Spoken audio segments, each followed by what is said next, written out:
High দর্শক, সবাই কেমন আছেন? আশা করি ভালো আছেন। আজ 23শে সেপ্টেম্বর 2025।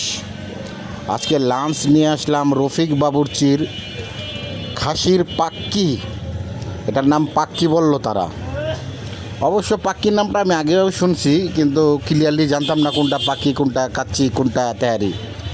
পাখিটা দেখে জাস্ট বুঝতে পারতেছি এটাতে তেহারির মতোই। তেহারিতে যেরকম আপনার ছোটো ছোটো অনেক পিস থাকে, এটাতে বড় এক পিস থাকে কাচ্চির মতো, কিন্তু চালটা তেহারির চালের মতো, রাইসটা।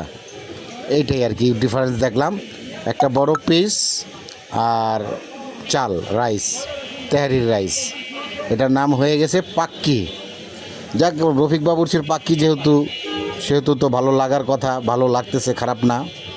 আপনারা তো জানেন, আগেও আমি বিভিন্ন ভিডিওতে রফিক বাবুর্চির পাকের বিভিন্ন ধরনের প্রশংসা করেছি।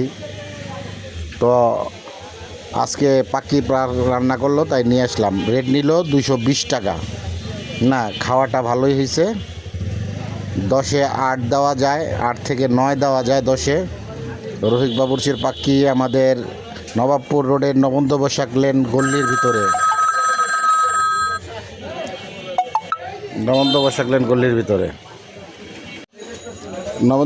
গল্লির ভিতরে আপনারা মন চাইলে মালিক সমিতির গল্লিতে এসে খেতে পারবেন। দোকান মালিক সমিতির গল্লি আছে, সেই গল্লির ভিতরেই আপনার এই রফিক বাবুর্চি প্রতিদিন দুপুরবেলা তার এই পাক বিক্রি করে। তার কোনো দোকান নেই, একটি দোকানের সামনে আর কি, মানে ফুটপাথের দোকান লাগিয়ে ব্যবসা করে। তাও উনি যা সেল করে, আমার মনে হয় একটা বড় বিরিয়ানির দোকান এতটা সেল করে কিনা সন্দেহ।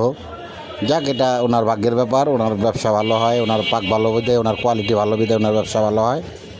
ভালো হলে এমনি কোয়ালিটি ভালো হলে পণ্যের এইভাবেই ব্যবসা হবে।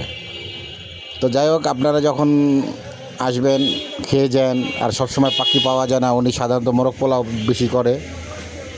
তো আমি আজকে পাখিটা এনে খেলাম, ভালো লাগলো। সবাই দোয়া করবেন যাতে সুস্থ থাকি। ধন্যবাদ।